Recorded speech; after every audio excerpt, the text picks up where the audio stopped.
이름의 청소년 연합 집회를 연합 캠프를 마음이 맞는 사람들과 함께 진행을 하고 있습니다. 저희가 쉐르파를 한 지 이제 한 9년, 10년 가까이 다 돼가는데요. 쉐르파를 지금까지 계속하고 있는 이유가 있습니다. 왜냐하면 이제 예배를 통해서 아이들의 변화하는 모습들이, 청소년들이 변하는 모습들이 눈에 너무도 훤하게 보인다는 것 때문에 저희가 아직도 그 캠프를 손에 놓지 못하고 계속해서 저희는 준비를 하고 있고 진행을 하고 있습니다.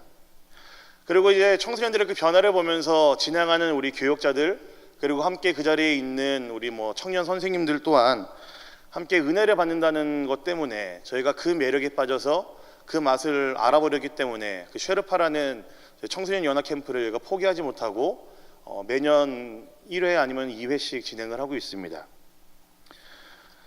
수련회를 진행하다 보면은 첫날부터 억지로 오다시피 이제 수련회에 끌려온 아이들이 있습니다.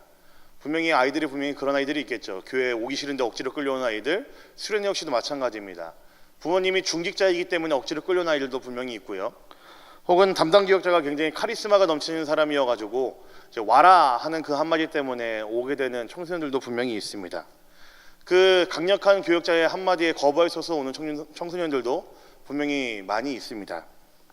그래서 이 친구들과 함께 개회 예배를 드리게 되면은 그 예배의 모습이 참 가관입니다. 저는 보통 이제 개회 예배를 드리지 않고 설교를 하거나 그렇게 하는 게 아니고요. 저는 항상 이 뒤에서 점검을 하고 조금 이제 모아야 될 것들을 모으는 사람이기 때문에 뒤에서 개회 예배 드리는 그 모습을 보면은 이게 참 이제 눈 뜨고 못 볼 지경의 모습들이 많이들 연출이 됩니다. 영혼이 이미 어딘가로 떠나버렸습니다. 몸은 아이들이 수련회 장소에 있는데 그들의 영혼은 이미 다른 데로 이제 떠나버렸습니다. 찬양을 하는데 이제 찬양을 하는 게 아니라 마치 무슨 타령을 하는 것 같이 찬양하는 아이들도 있고요. 이미 또 이제 앞에 앉아 있으면서 다른 교회 학생들이 많이 오니까 저기 교회는 얼마나 잘생긴 사람이 있나, 이쁜 사람이 있나, 그것들을 이제 좀 이게 서칭하는 친구들도 분명히 있습니다. 그래서 이들을 뜻하는 단어를 하나 찾아보자면은 그때 이제 수련회 때 모여서 함께 드리는 그 아이들을 뜻하는 단어를 하나 한번 찾아보자면은 저는 아마 구경꾼이라는 단어가 맞지 않을까 싶습니다. 아이들 예배에 관심이 없고요, 캠프에 관심이 없고요, 모여서 자기들이 원하는 거 보기를 원하고요. 그리고 이미 영혼은 이미 다른 데로 가버리고 거기서 예배를 드리든지 찬양을 하든지 그들은 별로 관심이 없습니다. 그냥 팔짱 끼고 앉아서 얼마나 예배 잘 드리는지 보자라는 그런 구경꾼의 심정으로 앉아있는 아이들이 태반입니다. 그런데 이런 아이들이요, 예배를 이제 거듭해 갈수록 바뀌어 나가는 모습을 저희가 볼 수가 있습니다. 빠르면은 이미 그날 저녁 집회 때, 첫째 날 저녁 집회 때 이미 아이들의 모습이 많이 바뀌어 있습니다. 찬양할 때 그들의 기뻐하는 표정은 이루 말할 수가 없고요. 기도할 때 그들의 기도는 그 누구보다도 크고 열정적인 기도로 바뀌어 있습니다. 아이들의 모습 속에서 저희가 무엇을 보겠습니까? 예배의 기쁨이 무엇인지 아이들이 알아간다는 것을 저희가 눈으로 확인을 합니다. 예배가 얼마나 기쁜 것인지, 예배가 얼마나 감격스러운 것인지를 그곳에 모인 청소년 아이들이 몸으로 경험하고 눈으로 보고 실제로 그들이 예배드리면서 기쁨과 감격을 누린다라는 데 있죠. 그래서 둘째 날 저녁 집회, 마지막 날 저녁 집회가 되면은 정말로 난리가 납니다. 찬양을 마치 타령처럼 하던 그 아이들이 찬양을 더 하자고 애원을 합니다. 무슨 콘서트 하는 것도 아닌데 찬양을 더 하자고 앞에서 이제 부르기도 하고요.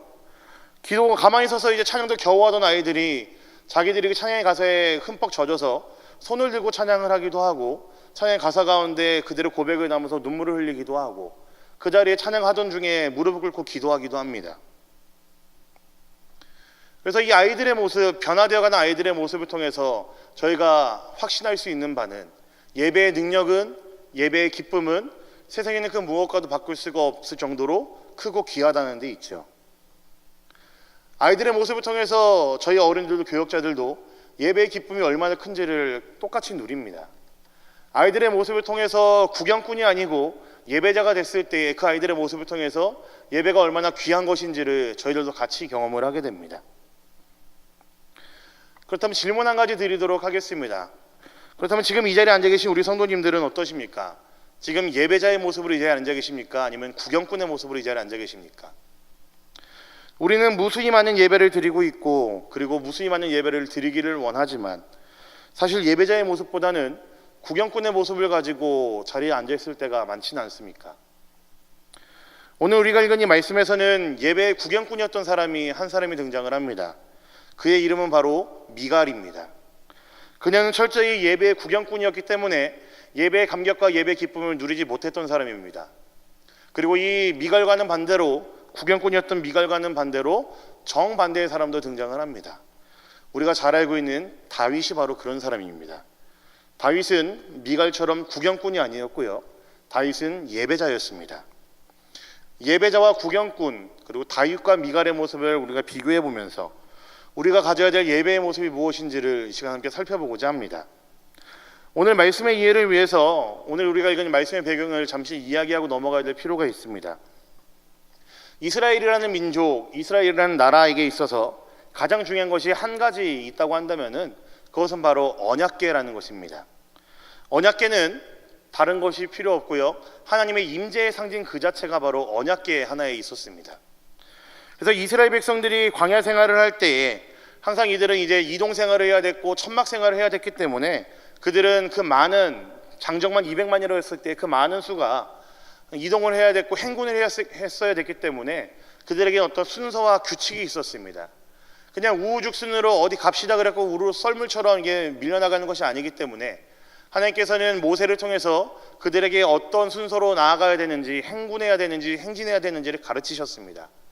그런데 참 재밌는 게 무엇이냐면요, 이스라엘 백성들이 항상 이제 이동할 준비를 하고 짐을 다 싸놓고 난 다음에 항상 그들에게 있어서 제일 먼저 떠나는 무리가 있었습니다. 그게 바로 언약궤를 맨 제사장 가문들이 먼저 그들의 앞을 지나고 난 다음에야 그 뒤에 여러 12지파의 사람들이 따라갔다는 이야기입니다. 그 많은 이스라엘 백성들을, 장정만 200만이라고 했던 그 많은 이스라엘 백성들의 무리들 가운데서 그 행진의 가장 앞에는 항상 언약궤가 움직였었습니다. 항상 선두는 언약궤가 있었습니다. 그래서 언약궤가 가다가 멈추면은 그곳에서 다시 한번 야영이 시작되었고요, 하나님께서 언약궤를 이동시키시면은 그 언약궤를 따라서 이스라엘 백성들의 그 많은 무리들이 다시 따라가는 일들이 이스라엘 백성의 광야 생활 동안에 계속해서 있었습니다. 이스라엘 백성을 하나님께서 인도하시고 다스리신다는 너무나 직접적인 표현이었습니다. 그리고 언약궤를 통해서 하나님께서 이스라엘 백성들과 함께 하신다는 것을 너무나 분명하게 보이셨다라는 이야기입니다. 낮에는 구름 기둥으로 이스라엘 백성들에게 그 따가운 햇볕을 가려주셨습니다. 밤에는 불 기둥으로 일교차가 큰 이스라엘 백성들 광야 생활에서 그들에게 따뜻한 온기를 전달해 주었습니다. 바로 언약궤 위에 하나님의 임재가 항상 그들에게 있었기 때문에 그렇습니다. 그래서 이스라엘 백성들은 언약궤와 함께 하나님께서 그들 가운데 어떻게 임재하시는지를 항상 눈으로 생생하게 지켜봤던 자들이 바로 이스라엘 백성들이었습니다. 무엇보다도 이스라엘 백성들이 야영을 할 때 성막을 치게 하셨는데, 성소를 만들게 하셨는데 그 성막의 가장 깊숙한 곳에는 지성소라는 것을 짓게 하셔서 그리고 그 안에 언약궤를 두게 하셨습니다. 그리고 그 언약궤가 있는 지성소 안에는 1년에 한 번, 딱 하루만 대제사장을 통해서 대속죄일에만 들어갈 수 있게끔 허락을 하셨습니다. 굉장히 구별된 곳이었고 거룩한 곳이었습니다.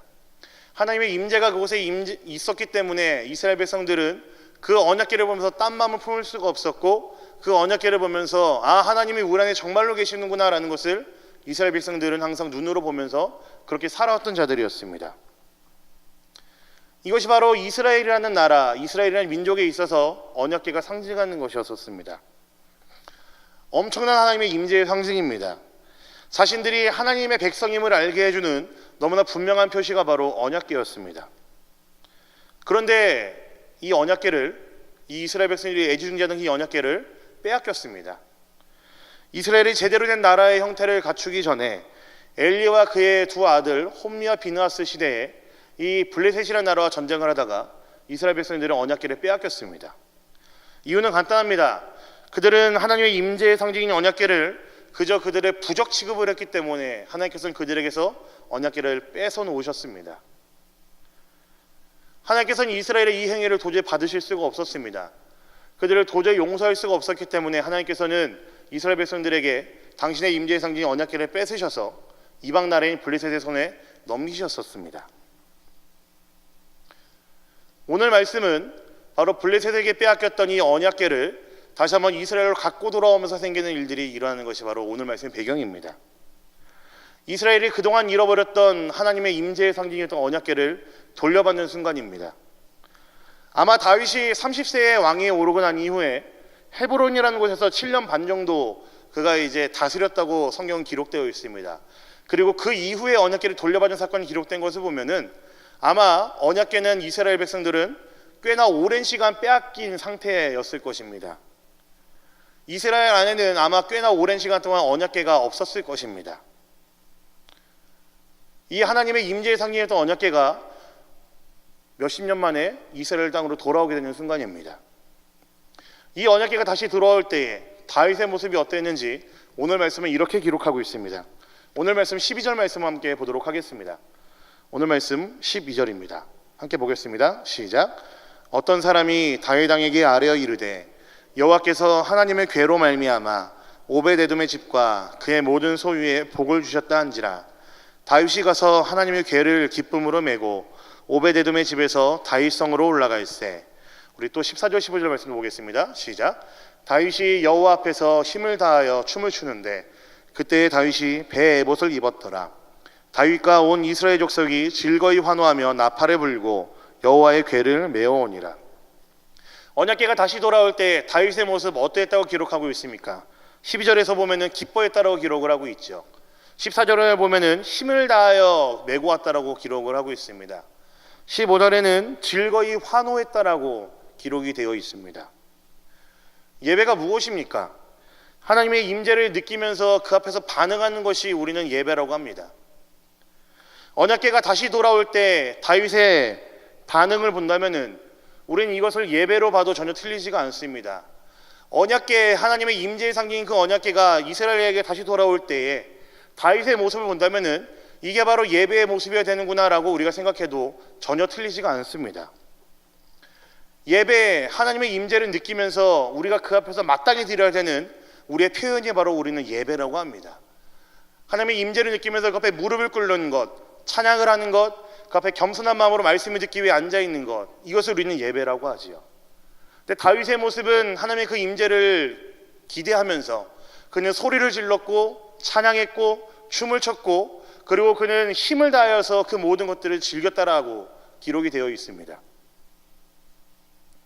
하나님의 임재 앞에서 나온 다윗의 반응이었습니다. 즐거움, 기뻐함, 힘을 다해 찬양함, 그리고 환호성을 지르고 춤을 추는 것. 다윗은 온몸을 다하여서 하나님의 임재에 대해서 그가 할 수 있는 정당한 반응을 그는 보였던 것입니다. 그리고 그냥 언약궤가 돌아온다는 사실 때문에 축제를 벌였습니다. 번제와 화목제를 드리고 그리고 그때 나왔던 모든 음식들을 가지고 모였던 이스라엘 사람들에게 하나씩 나눠주면서 그 기쁨을 함께 공유를 했습니다. 온 힘을 다해서 언약궤가 지나가는 길을 앞장서서 덩실덩실 춤을 추면서 언약궤의 귀환을 그는 환영했습니다. 다윗의 이 모습 어떻습니까? 경박스럽습니까? 성경은 다윗의 이 모습이 진짜 예배였다고 기록을 하고 있습니다. 임재하시는 하나님을 생각하면서 덩실덩실 춤을 추는 것, 그 앞에서 연신 환호를 질러가면서 그 기쁨을 사람들과 함께 공유하는 것, 축제를 벌이는 것, 다윗의 이 모습은 진짜 예배자의 모습이었습니다. 하지만 이런 다윗과 정반대의 사람이 오늘 말씀에 등장한다고 말씀을 드렸었죠. 그게 누구입니까? 미갈이라는 사람입니다. 하나님의 언약궤가 돌아올 때에 다윗이 예배할 때에 그때 함께 있었던 미갈의 모습은 딱 한 단어로 요약이 가능합니다. 아까 제가 무슨 단어를 사용했습니까? 구경꾼이라는 단어를 사용했습니다. 미갈의 모습은요, 구경꾼이었습니다. 미갈은 예배에 직접 참여하고 직접 기뻐했었던 다윗과는 전혀 다른 모습을 보여줍니다. 어떻게 하나 보자, 어떻게 돌아가는지 보자라는 마음으로 그는 이 언약궤에 귀환하는 모습을 지켜보고 있었던 사람이었습니다. 별로 관심이 없습니다. 언약궤가 들어오든지 나가든지 그에게는 전혀 관심이 없고요. 다윗이 그 앞에서 어떤 모습으로 예배를 하는지 이 미갈에게는 전혀 관심이 없습니다. 그래서 구경꾼이었던 미갈이 속으로 다윗을 이렇게 생각을 합니다. 우리 오늘 말씀 20절 말씀도 함께 보도록 하겠습니다. 20절 말씀 함께 보겠습니다. 시작. 다윗이 자기의 가족에게 축복하러 돌아오매 사울의 딸 미갈이 나와서 다윗을 맞으며 이르되 이스라엘 왕이 오늘 어떻게 영화로우신지 방탕한 자가 염치 없이 자기의 몸을 드러내는 것처럼 오늘 그의 신복의 계집종의 눈앞에서 몸을 드러내셨도다 하니. 미갈의 관심이 무엇이었습니까? 다윗이 하나님의 임재에 관심이 있었던 것과는 전혀 다릅니다. 하나님의 임재의 상징이었던 그 언약궤가 돌아왔을 때 다윗이 기뻐했던 것과는 전혀 다른데 미갈은 관심을 두고 있었습니다. 미갈의 관심이 있었던 것은요, 다른 사람의 시선이었습니다. 부하들이 어떻게 생각하겠습니까? 그 신복의 계집종들이 당신은 어떻게 생각하겠습니까? 라는 것이 미갈이 언약궤의 귀환을 보면서 가졌던 그의 첫 번째 생각이었습니다. 다른 사람의 시선을 먼저 생각했고 하나님의 임재와는 상관없는 것을 먼저 생각하는 것이 미갈이었다는 이야기이죠. 언약궤의 귀환을 보면서 미갈이 어떤 마음을 있었는지 우리는 충분히 짐작 가능합니다. 그는 아마 팔짱 끼고 있었을 것이고 언약궤가 드러나는 것을 보면서 속으로 찌찌찌하고 아마 혀를 차면서 그것을 구경하고 있었을 것입니다. 우리 성도님들은 어떠십니까? 이 시간에 어떤 마음으로 앉아 계십니까? 구경꾼이십니까? 아니면 예배자이십니까? 우리가 예배에 올 때, 이 자리에 앉아 있을 때에, 예배 시간으로 우리가 들어갈 때에 우리는 이것에 대한 답을 내려야 됩니다. 우리가 예배자로 이 자리에 섰는지, 우리가 구경꾼으로 이 자리에 앉아 있는지, 우리는 그것에 대한 분명한 답을 우리 스스로 내려놔야 됩니다. 우리가 예배자로 서기를 원한다면 우리는 어떤 마음으로 예배 자리에 서야 되겠습니까? 두 가지의 키워드를 제가 정리를 해봤습니다. 그 첫 번째 단어는 감사라는 단어로 우리가 생각을 할 수 있을 것 같습니다. 그 감사의 근거 오늘 말씀에서 찾을 수가 있습니다. 우리 오늘 말씀 21절과 22절 말씀 보도록 하겠습니다. 함께 보도록 하겠습니다. 보겠습니다. 시작. 다윗이 미갈에게 이르되 이는 여호와 앞에서 한 것이니라. 그가 내 아버지와 그의 온 집을 버리시고 나를 택하사 나를 여호와의 백성 이스라엘의 주권자로 삼으셨으니 내가 여호와 앞에서 뛰놀리라. 내가 이보다 더 낮아져서 스스로 천하게 보일지라도 내가 말한 바 계집종에게는 내가 높임을 받으리라 한지라. 다윗의 이 고백이 무엇을 말하는지 아시겠습니까? 다윗 스스로가 얼마나 나약하고 연약한 존재였는지를 자기 스스로 인정하는 고백입니다. 그렇게 하나님께서 자신을 지키셨고 그 하나님의 은혜로 자신의 이스라엘의 왕의 자리에 올랐음을 그가 고백을 하고 있습니다. 그래서 그 하나님을 예배하는 일이라고 한다면은, 그 하나님을 찬양하는 일이라고 한다면은 무엇이든지 할 수 있다라는 그의 고백입니다. 그의 다짐을 그가 보여주고 있습니다. 당신의 아버지였던 사울을 택하지 아니하시고 나를 택하신 것은, 그리고 죽을 뻔한 그를 하나님께서 구원하시고 왕의 자리에 앉히신 것은 하나님께서 그 연약한 다윗을 살리셨다라는 그의 고백입니다. 이 하나님의 은혜에 감사하기 때문에, 그 은혜를 자신이 아주 사무치게 잘 알기 때문에 그는 예배를 안 할 수가 없다는 이야기입니다. 이 감사한 마음이 그의 마음 가운데 가장 크기 때문에 그는 하나님을 예배하지 않고는 못 배긴다라고 지금 그 고백을 하고 있는 것입니다. 우리의 예배가 이렇게 되어야 되지 않겠습니까?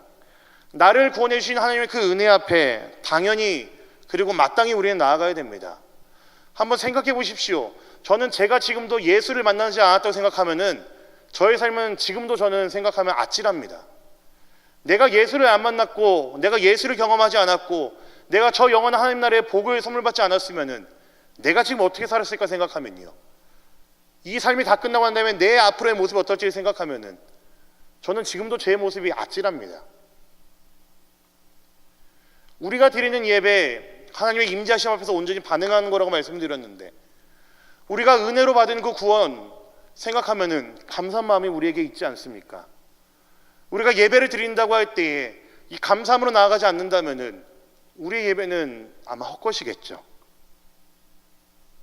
다윗이 언약궤가 들어올 때에 그의 체면도 생각하지 않고 덩실덩실 춤을 출 수 있었던 이유, 체면조차 생각하지 않고 옷이 벗겨지는 것도 모르고 그가 그 앞에서 왕이라는 직분을 망각하고 춤을 출 수 있었던 이유는 바로 여기에 있습니다. 죽을 수밖에 없는 자신을 구원하신 하나님의 그 은혜를 그는 알았기 때문입니다. 그리고 그를 지금도 붙잡고 계시고 그를 지금도 인도하고 계시는 그 하나님의 은혜를 그는 너무나 절실하게 깨달았기 때문에 그는 하나님께 예배하지 않고는, 하나님 앞에 춤을 추지 않고는, 하나님의 임재 앞에 감사하지 않고는 그는 견딜 수가 없었던 것입니다. 나를 구원하신 그 하나님이 우리의 이 예배 가운데 임재하신다는데 우리가 어떻게 미지근한 마음으로 이제 앉아 있을 수 있겠습니까? 나를 저 지옥 형벌에서 구원해 주시고 예수 없이 그렇게 살 수밖에 없었던 나를 인도해 주셔서 예수의 이름으로 저 영원한 하나님 나라를 누리게 하셨는데 그 하나님이 지금 우리와 함께 이 예배 자리에 임재하여 계시는데 우리가 미적지근한 마음으로, 밍숭밍숭한 마음으로 예배를 드릴 수 있겠습니까? 첫 번째 단어는 바로 감사함이었었습니다. 두 번째 단어는 저는 이걸로 결정을 했습니다. 갈망입니다. 언약궤가 돌아온다는 것, 다윗에게 얼마나 기다려온 시간이었겠습니까? 그가 기름 부음 받기 전에 이미 빼앗긴, 수년 전에 혹은 수십 년 전에 이미 빼앗긴 하나님의 임재의 상징, 그것이 이제 드디어 예루살렘으로 돌아옵니다. 이제 이스라엘은 이스라엘다워질 수 있습니다. 그들의 가장 중요한 것이었던 언약궤가 빼앗기고 그들에게 아마 가장 중요한 것이 없는 그런 이제 구멍이 나 있는 그런 삶이었을 것입니다. 그런데 이제 그 생활이 종결이 되었고 언약궤가 이제 그들의 중심부에 들어오게 됩니다. 정말로 이스라엘이 이스라엘다워질 수 있는 그런 시간입니다. 다윗이 이 여호와 하나님의 임재하심, 이 언약궤를 얼마나 기다렸겠습니까?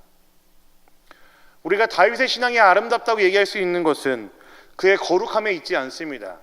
그가 다른 사람과 분명히 뭔가 다른 선한 행동을 했기 때문에, 그가 다른 사람과 뭔가 다른 거룩한 행동을 했기 때문에 우리는 다윗의 신앙이 아름답다고 하지 않습니다. 왜냐하면 다윗도 항상 그의 큰 문턱 앞에서는 넘어지는 모습을 보였기 때문에 그렇죠.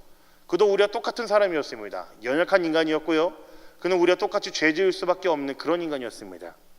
하지만 그럼에도 불구하고 우리가 다윗의 신앙을 높이 세우고 그의 신앙을 우리가 아름답다고 할 수밖에 없는 이유는 다윗은 하나님을 갈망했던 자였기 때문에 우리는 그의 신앙을 사랑할 수밖에 없습니다. 그가 하나님을 얼마나 사모했고 얼마나 갈망했는지 그의 이러한 마음이 시편에 아주 잘 녹아 있습니다.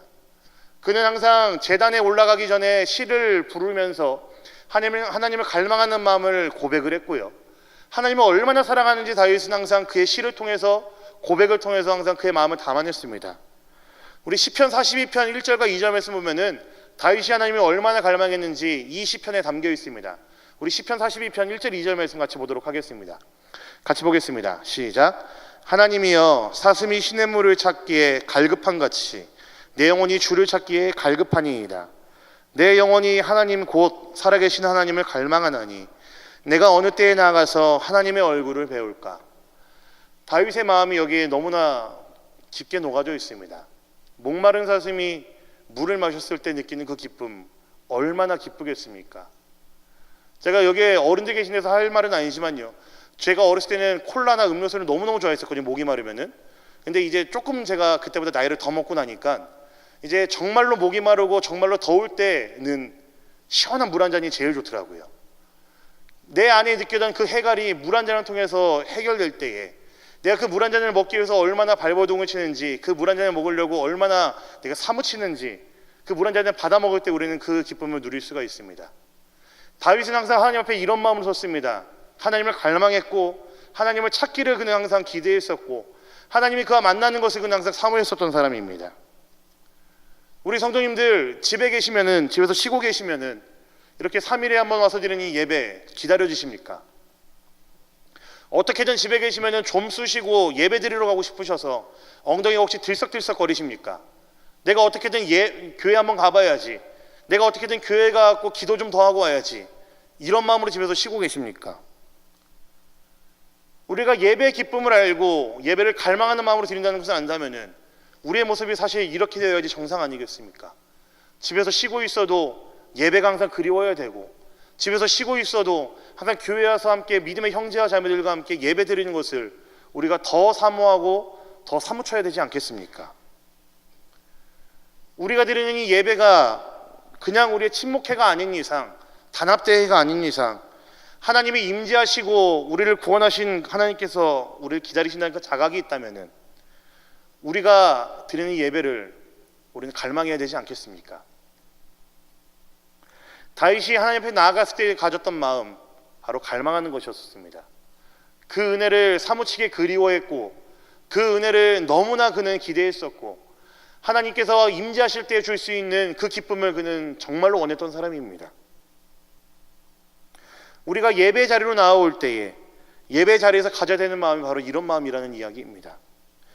예배가 뭐 다 거기서 거기지, 이런 미적지근한 마음으로 앉아 계시다면은 분명히 지금 즉시 회개하셔야 됩니다. 하나님은 분명히 예배를 업신 여기는 자를 용서하지 않으실 것이기 때문에 그렇습니다. 아무런 감격 없이 이 자리에 나와 계신다면은, 그저 습관을 따라 이 자리에 나와 계시고 이 자리에 앉아 계신다면은 그것도 정말로 큰 잘못입니다. 우리 성도님들 어떤 마음으로 이 자리에 앉아 계십니까? 예배를 통해 우리에게 부어주실 그 은혜를 사모하고 계십니까?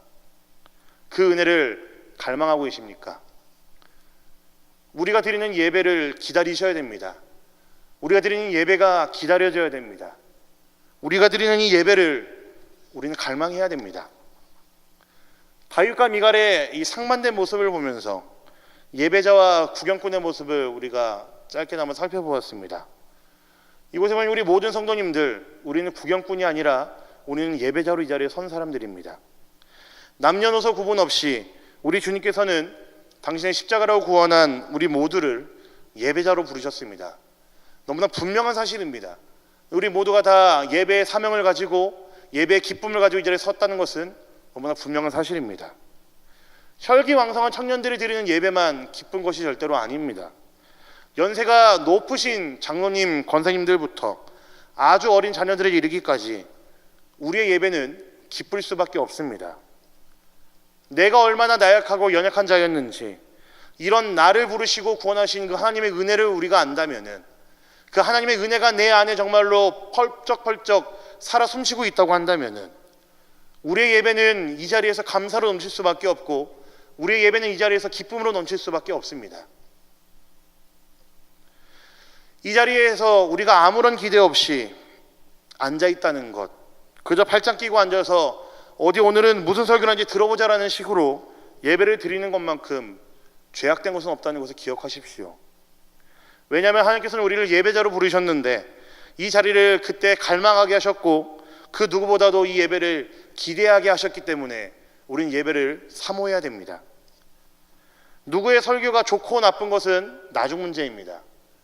누구의 설교가 수려한 문장을 사용해서 아름다운지 혹은 아름답지 않은지는 사실 나중 문제입니다. 찬양을 연주하는 밴드의 연주가 현란했다, 현란하지 않았다, 그것도 나중 문제입니다. 싱어들이 삑사리를 냈다, 너무나 아름다운 목소리로 찬양을 불렀다, 이것도 나중 문제입니다. 우리가 주 앞에 드려지는 예배와는 전혀 상관이 없습니다. 그것과는 상관없이 우리는 그저 이 자리를 갈망해야 됩니다. 이 예배를 우리는 사모해야 되고요, 이 예배를 우리는 그 누구보다도 기다려야 됩니다. 사랑하는 우리 영동정교회 성도님들, 살아계신 영광스러운 그 삼위 하나님의 임재가 가득한 이 예배의 자리를 갈망하는 그런 예배자가 되기를 간절히 소망합니다. 이 예배의 시간을, 그것이 새벽이 됐든 수요일이 됐든 금요일이 됐든 매일같이 그리워하고 어떻게든 이 자리를 사수하기 위해, 사모하기 위해 나올 수 있는 그런 성도님들의 시기를 간절히 소망합니다. 우리는 구경꾼으로 이 자리에 있을 수 없습니다. 우리는 예배자로 이 자리에 앉아 있어야 됩니다. 우리를 통해 이 자리에서 예수 그리스도를 통해 보여주실 그 은혜를 갈망하면서 우리는 이 자리로 나와야 됩니다. 이 자리를 지켜야 됩니다. 사랑하는 우리 영동역교회 모든 성도님들이 진짜 참된 예배자의 모습으로 이 자리를 지키실 수 있기를 우리 주님의 이름으로 간절히 부탁드리겠습니다.